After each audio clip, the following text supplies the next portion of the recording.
Hey guys, I want to quickly spend a few minutes talking about a concept in Python known as docstrings. Docstrings are basically a way for us to create little bits of documentation as we're coding along in our functions or in our other blocks of code. Now, previously, we've seen that when we use other functions, like the ones that were already defined by Python, like the length function, you can see that as soon as I open up my parentheses, I can see this little piece of documentation that tells me what this function is actually going to do, namely return the number of items in a container. So how can we create the same kind of documentation for the functions that we write? Well, we would do that using docstrings. The docstring has to go as the first line after the declaration. So here we've defined the name of our function, the inputs, and then after the colon, the first indented line will be the docstring. But that's not it. You also have to use 3 of these quotation marks, and it's in between these 3 quotation marks that you can write your documentation. We could write something like, well, what is this format name function going to do? What would we want our future selves or another user who's using this function to know about it?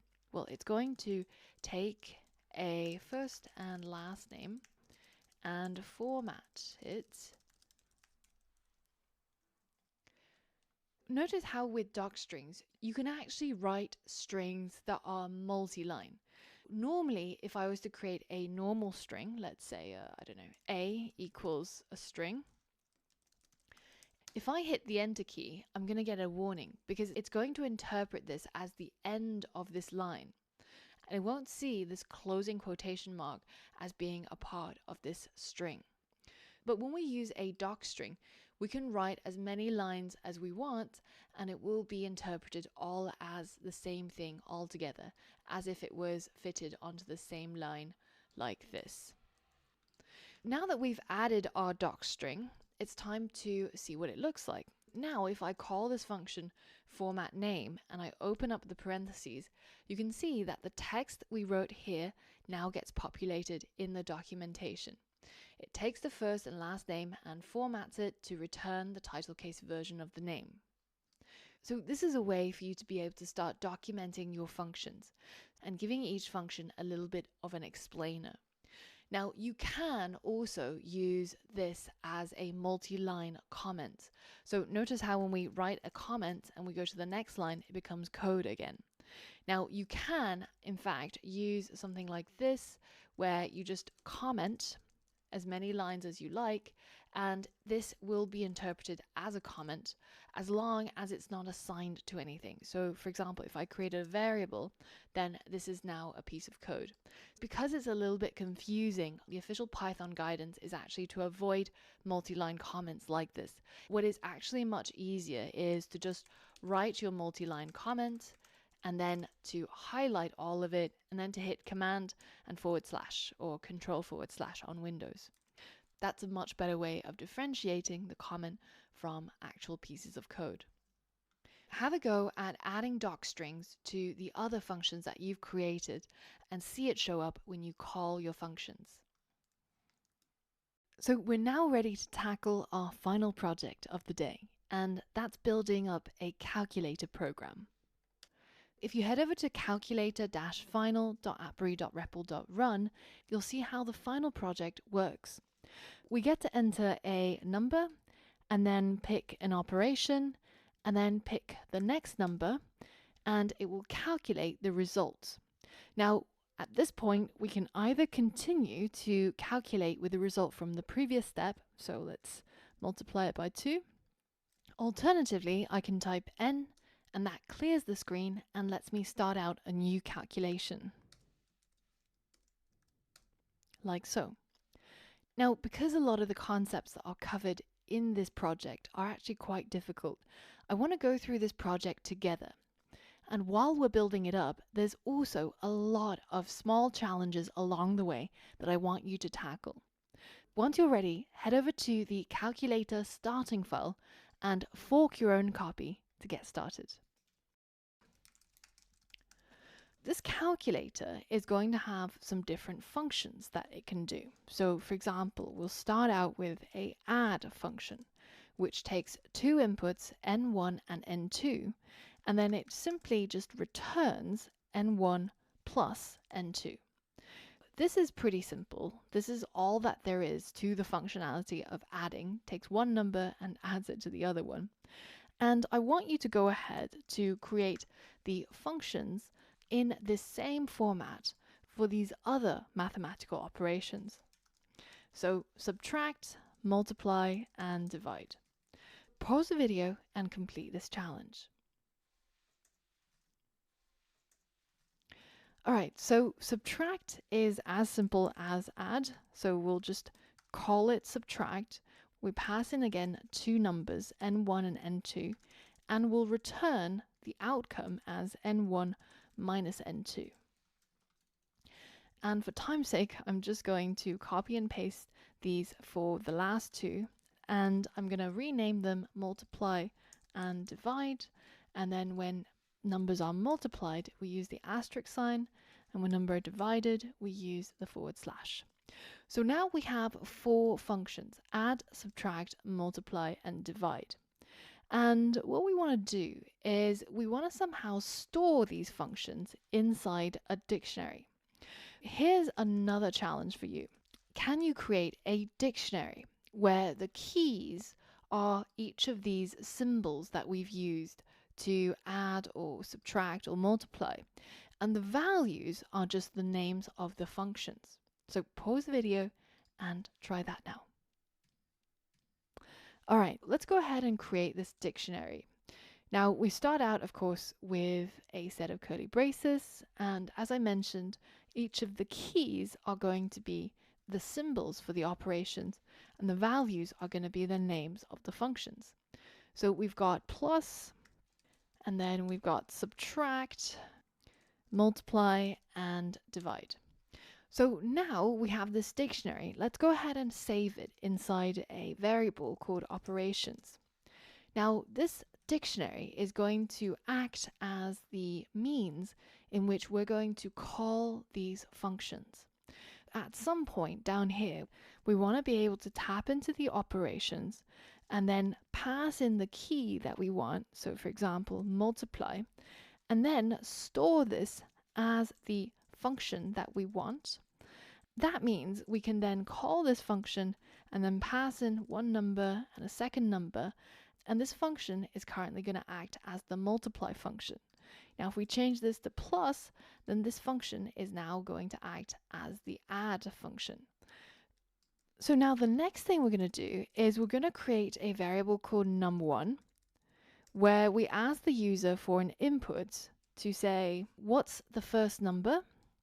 And this number, of course, has to be converted into an integer. Now, the next thing to do is to ask them for the second number. So this is going to be pretty much the same as this line of code, other than the word second. Now, the next thing is we want to ask them which of these operations they want to do. Firstly, we want to be able to loop through this dictionary and print out each of these keys. And then we're going to ask the user to type out one of them so that we can figure out which operation they actually want to do. Go ahead and try to use a for loop to loop through this dictionary of operations and print out each of these symbols. All right, now we're going to use a for loop, and we know that when we use a for loop with a dictionary, it will loop through all the keys rather than the values or the actual entries. We can say for each symbol in the dictionary operations, go ahead and print out the symbol. And at the moment, if I run this code, you'll see that it'll ask us for the first number, the second number, and then it's going to loop through that list and then print out all the operations.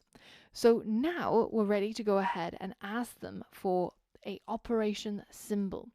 Pick an operation from the line above. So they're going to see all of these keys, and then they get to pick an operation like so. And that symbol is now going to be saved within this variable. So now we can go ahead and take that operation symbol to pick out the value that's associated with it. For example, if in this case the user chose the plus symbol, then we're going to pick out the add function. And then, just as I've shown you before, we want to use that add function to add these two numbers together. But of course, if they picked a different symbol, then we want to be able to carry out the different operation. See if you can get this calculator to work so we can print out the num1 and then the operation symbol and then num2 and finally the equal sign and then the answer. See if you can make this line of code work and make sure that it works whenever you choose any of these operations, and it'll calculate it using these numbers that you input. Pause the video now. All right, so the first thing we need to do is to get hold of the calculation function. And this is going to be done using the operation symbol. So we're going to tap into our dictionary of operations here, and then we're going to use the square brackets to pass in the operation symbol. Now we can use this calculation function as if it were any of these functions. And that's of course based on the choice the user made here. So we can now say calculation function, and we can pass in the num1 as the first input, num2 as the second input. And of course, our function all have a return value. And so this part is going to be replaced when the code runs with the actual answer. So we can now save that inside a variable called answer, and then that will get sent over here, and we can now test it out. So let's try adding 3 plus 5. So I'm going to use the add symbol, and we end up with 3 plus 5 equals 8. Now, what about something a little bit more complicated?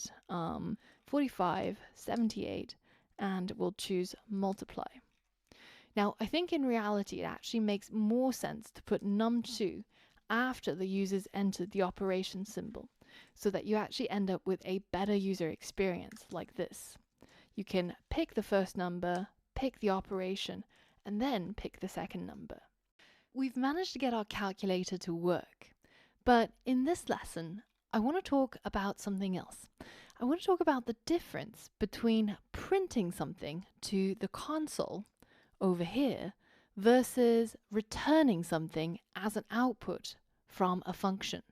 Because a lot of students get very confused at this stage and they think, well, why don't I just print this result instead of returning it? What's the actual difference, and why would I use return? That's what I want to address in this lesson.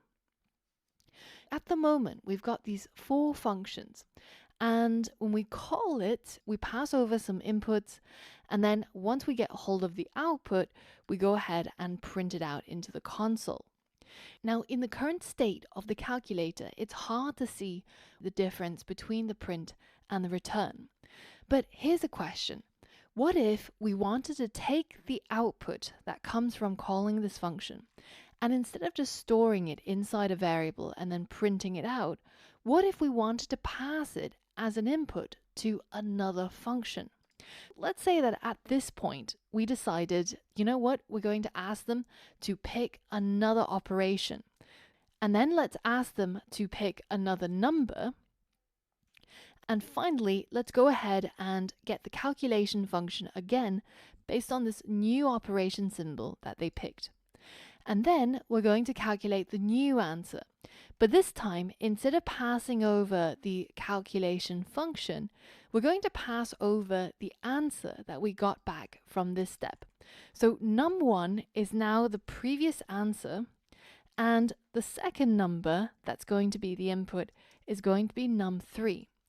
At this point, when we're calling this calculation function, we're passing over the result or output of this calculation function, and that is going in right here, and then the third number goes in as the second input.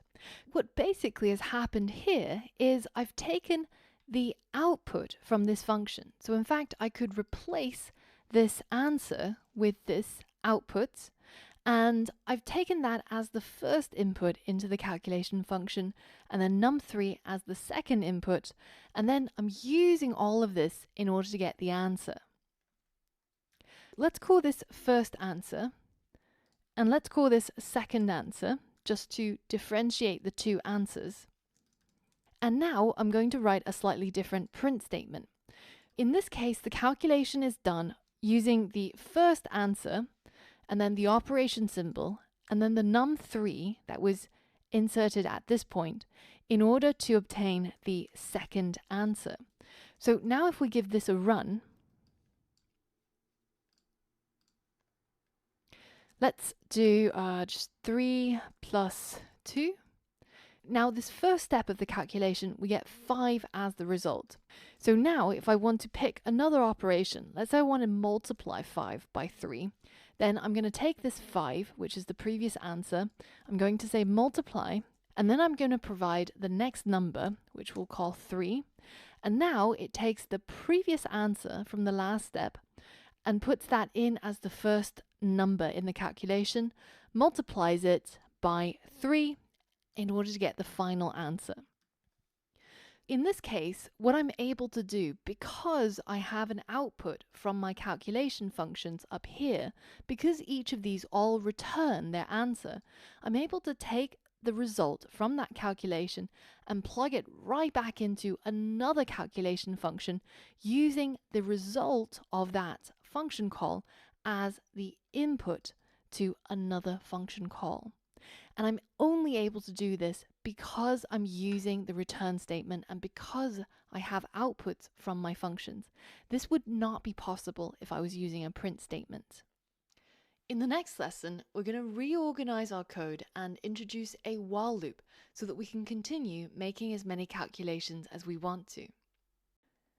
In the last lesson, we made it possible to reuse the result of the first calculation. The answer for the first calculation became our input for the next calculation, allowing us to chain the calculations together. However, this created quite a bit of repetition in our code, and it limits our user to just 2 calculations. Let's allow our user to chain as many calculations as they want to. And I want to throw this over to you as a challenge. So, can you use a while loop and the input function to achieve this? Ask the user this question. Type Y to continue calculating with the previous result, or type N to exit. If the user types Y, then your calculator should allow them to continue chaining together calculations with the previous answer. If they type anything else, the program should exit for now. I'll give you a few seconds to pause the video before I show you the result. Alright, so the easiest way to solve this is through the use of a while loop. So let's say that after we've asked for the first number and we've shown them all the different symbols that they could possibly pick from, let's set a flag called should continue. And we'll set that to start out as true. Then we can create a while loop, and while should continue as true, then we're going to perform these things. Now, we want to change some of this text so that it's a little bit more reusable. Let's say pick an operation and what's the next number instead of the second number. So now we have a first number, we have a operation, we have a second number, and then we pick out the function from that dictionary of operations and we get our answer. So I'm going to change this back to answer. And we're passing in num1 and num2 into the calculation function. Now, once this line has been printed, everything that occurs afterwards is pretty much repetition. And instead, we're going to ask the user to type Y to continue calculating with the answer from the previous step. Let's make that an F string and let's check what this is actually equal to. So remember that the input function is also a function that has an output, which is a little bit zen, but the output of this function is whatever the user typed in. So if they typed in Y, then this part is going to become Y. That's where we're going to check. So we're going to check if the result of the input from the user is equal to y, then in that case, that means we should continue and it should repeat back. But when it loops back, we want to make sure that num1 is equal to the answer from the previous step. So we can say if this is true, then num1 is going to be set to equal the answer. But on the other hand, else, if they typed anything else, so we could say maybe type y to continue calculating with answer, or type n to exit. So now if they type y, then the answer is going to be set as the num1 back at the start of this while loop, so that this num1 becomes the answer from the previous step. But if they typed n, then we want this while loop to end. So we're going to change the flag should continue to false. So now let's give that a run. Let's say the first number is 5. Then we're going to add 3 to 5. And then we're going to type y to continue. So now we get to pick another operation. So let's multiply 8 by 2. And we get the result from the next step. And we can actually keep going until we're basically done, right? So we can take the 16 and we can divide it by 4. But if we type n, on the other hand, then our program ends and we see the prompt once more. And that's the solution to the challenge. But it's a little bit sad to just exit, right? Because with a calculator, more often than not, what you want to do is to start a fresh calculation where you get to determine the first number and the second number once more. If the user didn't want to exit, but if they wanted to start a new calculation, then how can we get them to go back all the way up here so that they provide the num1 as a fresh input? This is a little bit tricky, and in programming, this concept is known as recursion. It's basically the idea that you could have a function that calls itself. So let's define a new function called calculator. And this function takes no inputs and has no outputs. But all of this code that we've got here so far is inside the calculator function. To begin, when we start, we have to call the calculator function in order for it to find the place where this function was defined and to actually carry out all of these instructions. Now, the next thing we get to do is a little bit interesting, because when the user types no and says that they don't want to continue calculating with the previous answer, but instead they want to start a new calculation, what we want to do, instead of just exiting the while loop, we want to call the calculator function. Because what this is going to do is it's basically going to take us all the way back up to the beginning where we get to enter a new input again. And remember that once you reach the end of a function, everything gets reset to the beginning. So should continue becomes true again, and this while loop will continue working. So let's try running this new version. We performed a calculation, and now we want to start a new calculation. So I'm going to type n, and now I get to again define the first number again. This recursion basically happens because we're calling this calculator function within the calculator function. Essentially, the code runs and runs and runs until it reaches here. And if these conditions are met and this calculator function is called, then it goes and finds the calculator function in order to call it once more.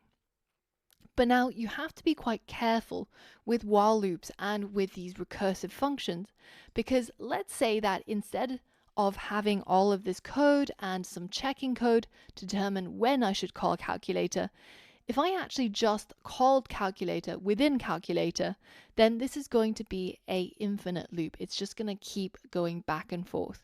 The calculator function calls the calculator function, which goes back up and calls, and it goes around and round and round until forever.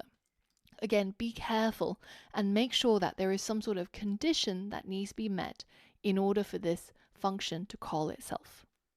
In the next lesson, we're going to add the finishing touches to our program and also fix a bug that you may have already spotted at this point. Now that we've pretty much completed all of the logic and functionality of this calculator, it's time to add in the bells and the whistles, including adding in the calculator logo and also checking for any bugs. Adding the calculator logo is pretty simple. You've done this loads of times before. All we have to do is import it from the art module, and then we're going to print it at the beginning of our calculator function.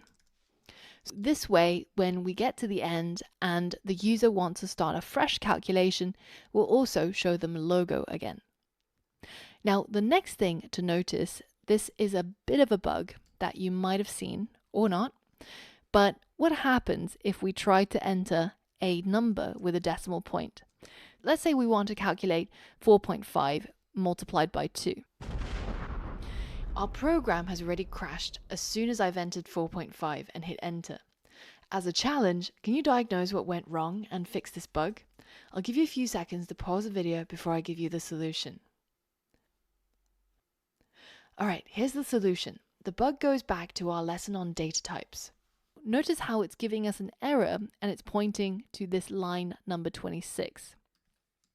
Line number 26 takes this input, which is a string, and converts it into an integer. But of course, a number with a decimal place shouldn't be converted into an integer. We should actually hold it as a floating point number instead. This way, we're able to perform more accurate calculations. So instead of just 4 times 5, we can do 4.5 times 5.5, for example. So instead of using int here, I'm going to change that to float, and I'm going to do the same here for num2. Now, when we hit run, I can actually perform calculations using numbers with decimal places, but I can also use numbers which are whole. So let's multiply 2.5 by 2. The answer is 5, and you can see that all the numbers are being reported to a greater level of accuracy, meaning they have numbers after the decimal point. And this is all because we converted that int to a float. Now, there's a lot more features that you could add to your calculator. You could add a square root capability, you could add exponent capability, but the important thing here was really for you to see how functions that provide outputs are really useful when you come to a more complex program, where you can take the output from one function call and pass it into the next function call as an input. So this output can be reused in different parts of the code. And this not only allows us to reduce repetition and also make our code more reusable and more modular, but also it gives us the flexibility of performing more actions after a function has completed. Now, we're going to be using a lot of the concepts that we've learned here today in tomorrow's capstone project. A lot of the things I've explained, including things like the recursion, where we're calling a function within its own definition, or things like setting a flag using a while loop to continue some piece of code execution, is all going to come in really, really handy tomorrow. So make sure that if there's anything that you don't understand here, that you review it and you're comfortable with what the code is doing before you proceed. That's all for today, and I'll see you tomorrow. Hey, well done. You've completed day 10. That's a lot of progress. Now, tomorrow is a big day because there's the capstone project coming up, your very first one. And before that, you really need to get a good night's sleep so that your brain is refreshed and you're ready to go. So here are some of my tips for getting a good night's sleep. Firstly, don't set a wake alarm, set a sleep alarm as well. Have an alarm that tells you when it's time to start winding down, because we all know how easy it is to just keep watching YouTube video after YouTube video. I do that myself. Now, another really good idea is to avoid looking at a lot of screens about an hour or 2 hours before you go to sleep. The amount of blue light from the screens, even if you have night shift on, can make it really hard for your brain to start winding down and want to go to sleep.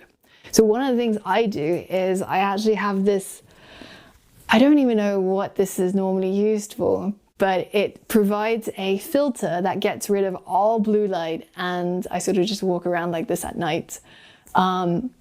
So you can try this, or you can basically just read a book instead of looking silly like I am. And the important thing, but make sure that you get enough sleep and you get good quality sleep and that you're prepared and ready to tackle the next